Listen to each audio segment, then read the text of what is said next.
I'm Jenny Blackwood, a small-town mom of 4 who refused to settle for a life that didn't light me up. When everything felt uncertain, I didn't run back to a 9-to-5, I bet on myself.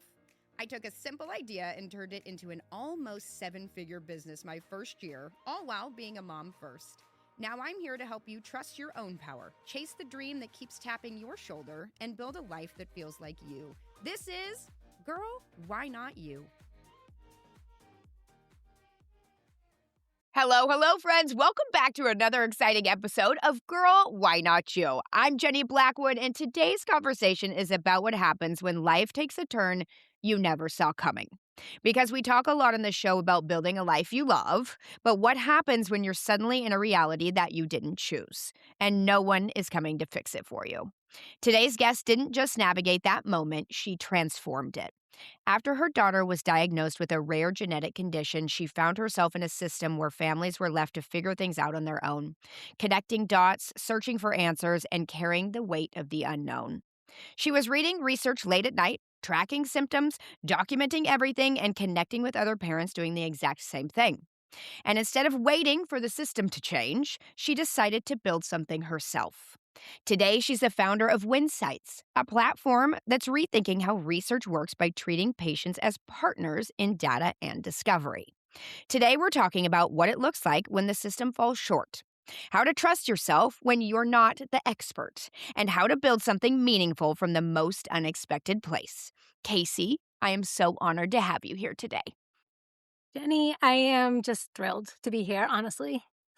Thank you so much. I really admire you. I'm excited for everybody listening to get to know about you and your story. I know you've been through something very difficult, and instead of letting it crumble you, you found a way to let it empower you to help yourself, to help others, and that is like next level human right there. So I really appreciate you being here. I'd love to start here because for everything that you've built, there was a moment, obviously, that changed everything for you. So can you take us back to when your daughter was first diagnosed and what that felt like for you as a mom?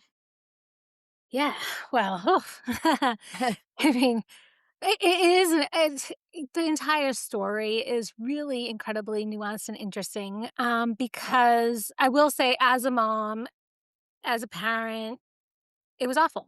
It was took my breath away, and Yeah. when I mean that, like there was hyperventilating at certain points. To backtrack a little bit, before kids, I was a healthcare service coordinator for the Okay. Muscular Dystrophy Association. And I met parents and children and patients with muscular dystrophy, and I moderated the parent support group and the patient support group. So I had this weird extra layer of perspective. And so we got this diagnosis. It was ultra rare. But we knew there was 9 other kids I knew of in the world with it. Wow. But I honed in, there was a lot bad. I honed in that the oldest was in their 20s Mm-hmm. and Mm-hmm. Robbie was 2. Yeah. And it was really trying to cling on at the root of the tears of carrying neurodegenerative disorder over, couple decades, severe intellectual disability, nonverbal, all these terrible, terrible symptoms and presentations and impact. I hung on to 20 years plus. Okay. Yes. Science, research, perspective. Right. So, Right. Yeah, I can't even imagine how heavy that felt. I mean, as a mother, and so you didn't find out until she was 2. yeah, about 2.5 years old, I think. Yeah, yep, yeah. So we That knew is so something hard. was wrong. Yeah, yeah. It's one of those things in life where it probably felt impossible to navigate at that time. When you talk about hyperventilating, I mean, our kids are our world, and it's like we want what's best for them. And for you as a mother, hearing that had to be crippling, truly. Which is why I think it's incredible that you're here today and all the things that you have built. So, what were the early days like, when you were navigating the unknown? Let's start there and kind of work our way into what became. Yeah. Well, I mean, it first started out as a mom navigating just, the special needs daughter at 2 and my son at 5 who's super precocious and, full of energy and just trying to balance the dynamic so I don't it's not too heavily weighed on my daughter and her needs Sure. and that he doesn't Sure. feel put aside. And that was something I had learned from, support groups with the caregivers and parents. Early on in the nonprofit days when we actually did find another family, sort of circumstance, curiosity, a lot of but got lucky enough to find another family, started a nonprofit, and it was all of a sudden, okay, there's research. People are doing research for other rare diseases. There's not a playbook particularly that we know of, Yeah. but there's other people doing it. And it's just, I mean, I feel like it's the same. It's like learning a new subject, taking on a new business endeavor, being a Sure. child. Like you just ask questions. Who's doing this? You look, you learn. And it was just say, throw everything at the wall, Yeah. really, and be like, just absorb, absorb all the information while balancing the kids, while learning during naps. Like it was a lot. Yeah. Yeah. Did you feel supported, like, in the beginning, or did you feel more isolated? I think very, very beginning, it was isolation. That moments, the times before being okay to share it with people, sharing one at a time. And Yeah. then eventually I blasted it on Facebook. And I remember, my mom was a little like, are you sure you want this, out on Facebook? And I said, I don't want to tell every single person Yeah. when I meet and Fair. cry again Yeah. Yeah. about this. Like, let's get it over with, pull off the Band-Aid. And I did realize that the more I shared, the more receptive and people wanted to help. And it got less isolated and more people reached out to me with their own sort of issues. So it Yeah. became less isolating. I'm glad that you had that support. It's like I'm sure it had to have been incredibly difficult to want to share, but seeing people rally around you and give you that support, I mean, you needed that. You deserve that. So when did it hit you, as you're going through this and you're like, oh my gosh, 9 other kids in the world, like there's not a ton out there. When did you feel like I might have to figure this out myself?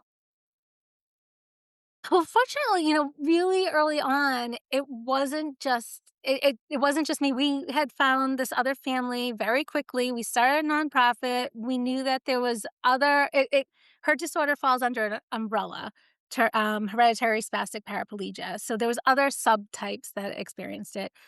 And we knew there was research going on. We had connections with Boston Children's Hospital and people in pharma, and as soon as we started asking, people wanted to help and wanted to, do what they could resource wise or intelligent experience wise to help. Eventually, though, I did realize, the first conference at the end, the moderator asked, we listened to science the entire time and the safety of maybe gene therapy and the risks and what's the best way to go about. And at the end, the moderator so kindly was like, okay, we've heard from everyone their questions. Science, the specialists. I want to know the questions from the parents. Yeah. And it was like silence. And I looked around waiting. There was very few of us because it was so rare and we were just starting to find others. And felt like no one was going to say anything. So I just stood up and I said, what all I care about is the safety of what we're trialing. Like all I care about is that it's not going to make things worse. Hmm. And that was the moment I realized I had to learn Yeah. so much more about Totally. her disorder, about the biology. I bought, neuroscience for dummies, genetics for dummies, molecular and cell biology for dummies. And I was just like, okay, I need to know more about this. You're taking this on. It was a way for you to feel like you had more control of the situation, which in a situation where you feel totally out of control and helpless, I'm sure that gave you some peace. Yeah. Is this kind of like when you started going through all of this, is this when you realized and kind of started looking at the system differently than maybe you had prior to this diagnosis? Oh, yeah, yeah. And to be honest, to be completely transparent, I never really even thought about the system. I was very lucky to have been even though I worked in the nonprofits and with patients and caregivers, I never had to think about the system. Like, I Right. had doctor's appointments once a year, maybe when, you know, like, Yeah. and so it was really I started to understand when there's more complications involved, that there's so much more effort that needs to be put in, and I don't wanna make it sound like it's like it's there to help. Everyone that's in the fields want to help. The institutions, the procedures that it's built to help. It just isn't built, Yeah. um, yeah, to Particularly well. accommodate, I Yeah. guess, yeah. Yeah. And that totally makes sense. So you talked a lot about how families often have to connect the dots themselves. So can you kind of paint the picture for us? What do you mean by that? Yeah, well, especially with rare disease, but also I think in other conditions, you have so much unique experiences as an individual, with or Yeah. without health involved, Yeah. or mental, people in your life. And so it's really hard to understand what other people are going through exactly in general. But when you throw a rare disease in, and literature is so sparse, Yes. you tend to realize that, oh, anything could be of meaning. And I really started to see this when I started the social media group on Facebook, that parents were introducing their child, and it's strange because it's not even a symptom, because they were introducing their child as full of joy and Hmm. just this life in their life. But even more so than I love my son. He's amazing, but like it was really this particular like personality they seemed, and I started paying attention to other things, and having an older son and knowing his circle of friends, I'd be like, I wonder if this is tied to the disorder. And Mm. it was Hmm. really, but then you'd see the what's in the publication, and it's not there. Right. So how do you Right. know? Totally. Yeah. And everything's probably circumstantial, you know? I mean, it's got to be similar but different for everybody. So, how do you feel like you and what you've built is unbelievable. Can you explain to us what is Winsights and how is it changing the way research is actually done now? Yeah. Well, so it is not yet launched, but it's the reason I came up with it is because I knew this was happening in different industries and different professions. I knew the technology was there. I knew conceptually this can work. What it is going to do is I say turn in anecdotes into evidence. It's Hmm.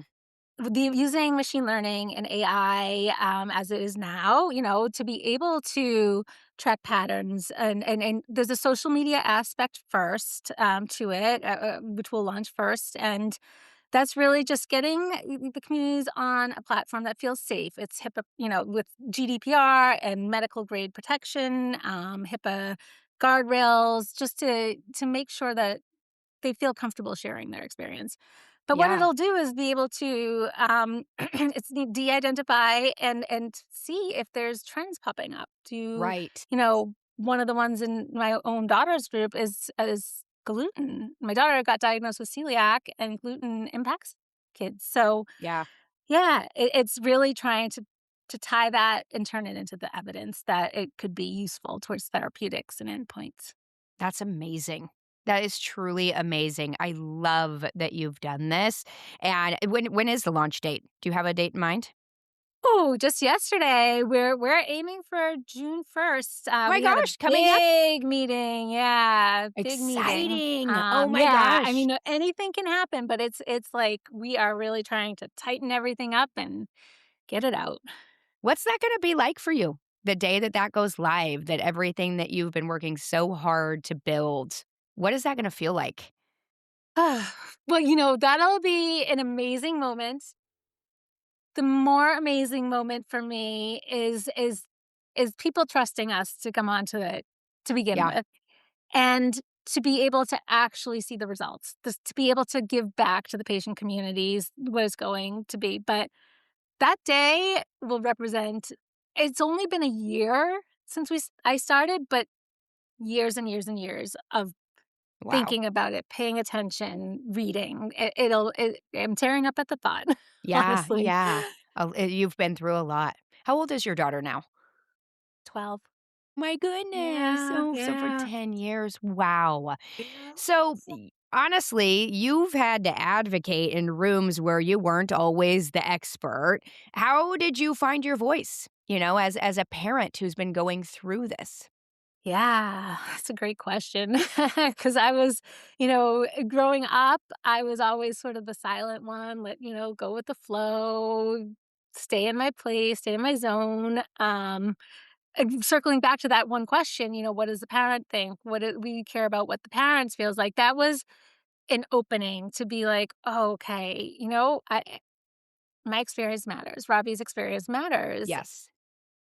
And then as, realizing I had the access to the patients in the community, but also I was talking to the investigators and realizing the bottleneck and what they couldn't ask, but I could. Yes. I started to, say, "Hey, is there a message you want me to share that's, is not necessarily that there's IRBs, things can't come from them." But I'm like, well, if it's important for research, I can say, "Hey, make sure you fill out that survey or something," and so I started to speak in that way for us. And then I It's started to amazing. just, yeah, keep going. I I'm just kept going. You just kept going, you never gave up. You truly turned this into your passion for out of love for your baby, and that is incredible. How like, if there's somebody else out there, and obviously it may not be the same scenario, most likely not, but what would you say to somebody who's going through something similar where they feel like it's something that is a challenge that they're afraid to speak up about?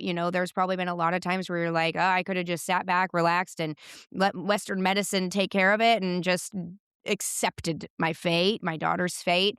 But you didn't do that. So for somebody else who's sitting on the sidelines going, I really want to advocate for this, but I'm scared to speak up, what would you tell them? Say, what's the worst that could happen by speaking up? Because if you don't speak up, it's a missed opportunity. If you don't speak up, you don't get any answers. Yeah, If you do speak up, you might spark a conversation and insight that will lead to more answers right then, or a hint for the doctor to pay attention to. yeah, So I'd say, just go for it. yeah.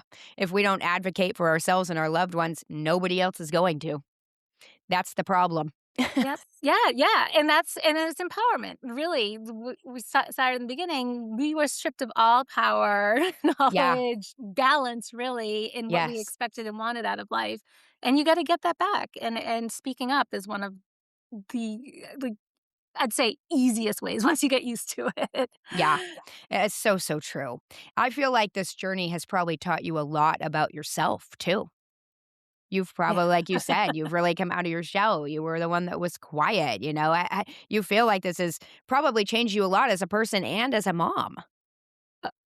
So much, and it really makes me wonder, have I changed as a person, or have I really just unlocked stuff that was always there and never Yes. really had the opportunity to come and bubble to the surface? It really I do when I think back, I think of it as an unlock, and it's so bizarre to think of it that way because it's adversity. It's, like, one of the hardest things I've ever gone through in my life, but it brought out, like, strength that I never knew I had. Yeah, Determination. absolutely. I would definitely go with the latter. I think it's definitely that's always been inside of you. You just unlocked it. And Robbie is so lucky to have you as her mama, just as you are lucky to be her mama, I was just gonna say, so You lucky are to be your mama. so lucky to be her mama.